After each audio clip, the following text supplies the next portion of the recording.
बिस्मिल्लाहिर्रहमानिर्रहीम, अस्सलाम वालेकुम।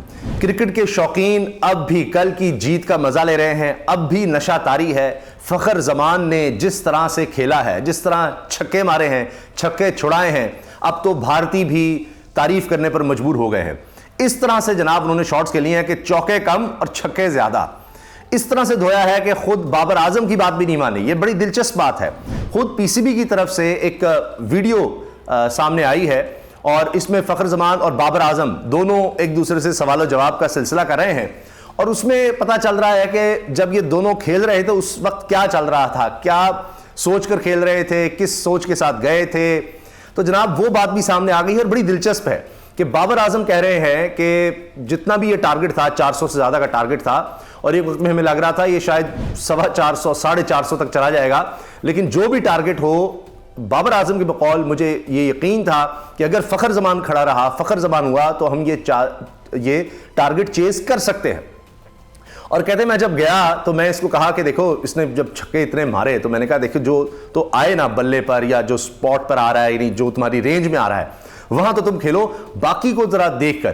कहते लेकिन इसने मेरी एक नहीं सुनी, इसने जनाब हर शॉट पर, यानी जो रेंज में नहीं भी थी, इस तरह से खेला, रिस्क लिए इसने। तो बहरहाल कमाल कर दीजिए फ़खर जमान ने और सबको फ़खर जमान पर फ़खर हो रहा है, हर कोई इनकी बात कर रहा है। अब तो जनाब वो लोग जो ये कह रहे थे कि सेमीफाइनल से बाहर हो गया, जा ही नहीं सकता, अब उन्होंने भी बातें शुरू कर दी कि जनाब किस तरह की एंट्री हो रही है। मीम्स बन रही हैं कि जनाब वो सब नाच रहे हैं, कोई इस तरह से चोर डाकू नजर आ रहे हैं, वो नाच रहे हैं किसी गाने पर और अचानक क्या होता है कि वहां पर पुलिस आ जाती है और लेडी पुलिस भी साथ है। तो जनाब वो कोई पुलिस ऑफिसर है खातून, वो भी उनके तरह नाचना शुरू कर देती है। अब उसको पाकिस्तान दिखाया हुआ है कि जनाब ये उनके साथ पाकिस्तान की एंट्री हो रही है कि वो सेमीफाइनलिस्ट हैं, वो बड़े खुश थे। तो अब ये पांचवा जो मुल्क है पाकिस्तान, वो भी उसमें एक कंटेंडर के तौर पर आ गया है। अब जनाब बहुत से लोग कह रहे हैं कि पाकिस्तान सेमीफाइनल में पहुंच सकता है, कुछ कह रहे हैं जी पहुंच जाएगा और फिर 92 से एक दफा फिर मवाजना शुरू हो जाता है। इसी तरह हम बिल्कुल पीछे थे और करते करते आगे आ गए, लेकिन अभी भी बहुत इफ्स बट्स हैं कि ये हो जाए, वो हो जाए, फलां हो जाए।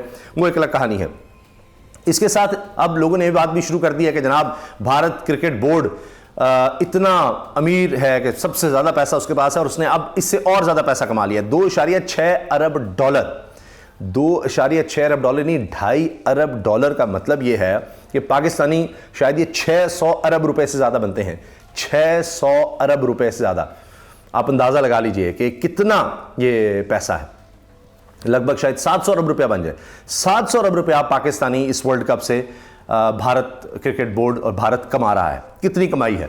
और शायद इस वजह से वो ये भी चाहते हैं कि जनाब पाकिस्तान जितना आगे आएगा, क्योंकि पाकिस्तानी टीम जितनी अट्रैक्टिव टीम कोई और है ही नहीं।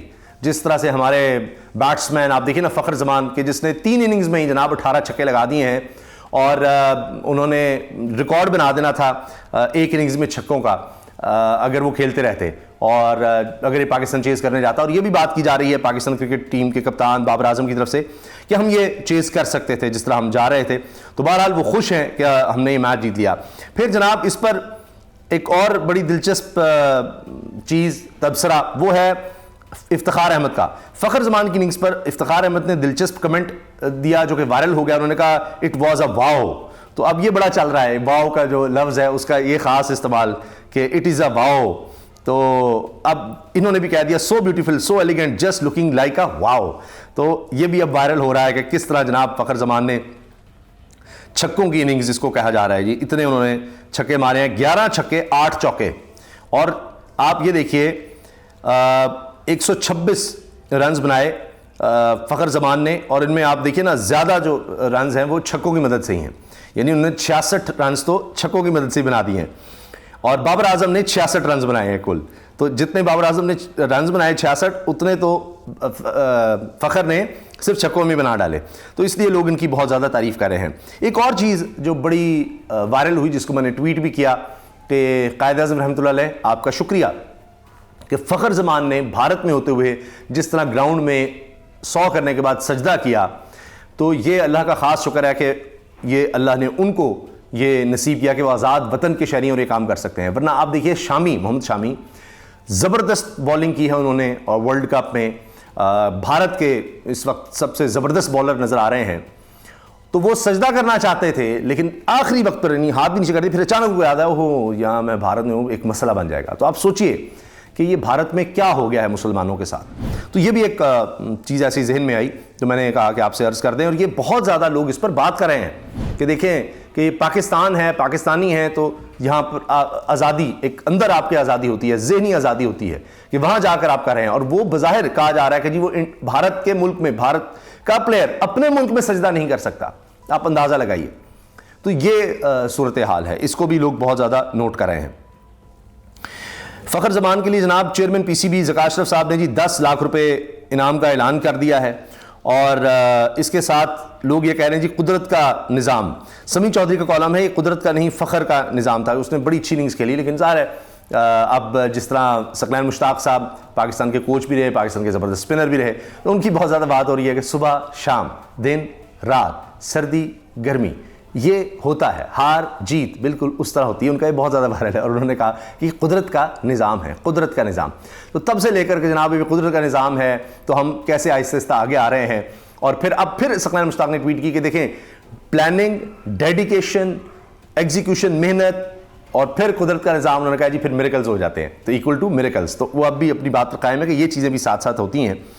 अच्छा, अब जनाब ये देखिए कितनी दिलचस्प बात है कि जी फ़खर से कहा था ज़बरदस्ती शॉट्स ना मारो, इसने कहा ठीक है लेकिन ज़बरदस्ती छक्के मारे। फिर बाबर आजम खुद कह रहे हैं। और अब गेम प्लान से मुतालिक बताया ये है दोनों ने कि जनाब डकवर्थ लुईस मेथड पर हम जीत गए और 21 रन से शिकस्त जब दी है और 2 कीमती पॉइंट हासिल किए हैं, तो इसके साथ अब पाकिस्तान के लिए ये इम्कानात रोशन है कि पाकिस्तान सेमीफाइनल में जा सकता है। और अब फ़खर ज़मान और बाबर आजम ने मैच से गुफ्तगू जो की है, मैच के मुतल्लिक गुफ्तगू की है, उसमें कहा कि बाबर आजम ने कहा मेरे दिमाग में था कि अगर क्रीज पर फ़खर खड़ा रहा तो हम ये 402 का हदफ बासानी हासिल कर लेंगे, क्योंकि जब भी फ़खर इस किस्म की इनिंग्स खेलता है हम 90% वो मैच जीत जाते हैं। अच्छा, फिर जनाब बाबर आजम ने कहा कि जब अब्दुल्ला के आउट होने के बाद मैं आया तो इसने मुझे कहा कि पिच बहुत अच्छी है, हम पार्टनरशिप बनाएंगे, लंबा लेकर चलेंगे। बारिश का हमारे जहनों में बिल्कुल ख्याल नहीं आया क्योंकि मौसम ऐसा नहीं था, लेकिन जैसे ही बादल आए हमने फ़ौरन प्लान किया कि कितने ओवर्स में कितने बनाएं, तो इसी हिसाब से फिर खेलना शुरू कर दिया। वो मैंने आपको पिछली वीडियो में बताया था कि वो पर्चा जो मंगवा रहे थे उसी वजह से था। और ये बाबर आजम ने कहा, मैंने पूरी वीडियो देखी कि इसमें ये कर रहे थे बात फ़खर ज़मान बाबर आजम के 20 ओवर्स तक का हमारा था कि हमने 20 ओवर्स तक तो एक दफ़ा मैच को लेके जाना है, हम दोनों ने ले जाना है, फिर उसके बाद देखेंगे क्या होगा। लेकिन जिस तरह फिर ये खेले 20 ओवर्स तक इन्होंने मैच तो जनाब अपना बना ही लिया था। फिर बाबर आजम ने कहा जी इस मनसूबाबंदी से पहले ही मेरे भाई फ़खर ज़मान ने काम शुरू कर दिया था जिस तरह खेल रहा था, जिस पर फ़खर ने हंसते हुए कहा आप मुझे हर छक्के के बाद क्या कह रहे थे। तो फिर जवाब में बाबर आजम ने हंसते हुए बताया कि मैंने इसे कहा, मैं इसे कह रहा था फ़खर ठीक है लग गया तो कोई मसला नहीं, एरिया में आए तो मारो लेकिन ज़बरदस्ती नहीं करो। मुझे कहता था ठीक है, लेकिन ज़बरदस्ती भी इसने काफ़ी छक्के मारे हैं। तो मैंने कहा ठीक है भाई तुम खेलो, बस जैसे मर्जी है खेलो, लेकिन बस अंदर क्रीज पर हो। माशाल्लाह इसने बहुत अच्छा खेला। और फिर फ़खर ज़मान ने कहा जी ये पिच बहुत ज़्यादा अच्छी थी, इसीलिए बैटिंग शानदार हुई। अब्दुल्ला से यही बात की थी कि विकेट अच्छी है, बस 4 ओवर्स गुजार दें, गेंद देख लें, फिर खेलेंगे।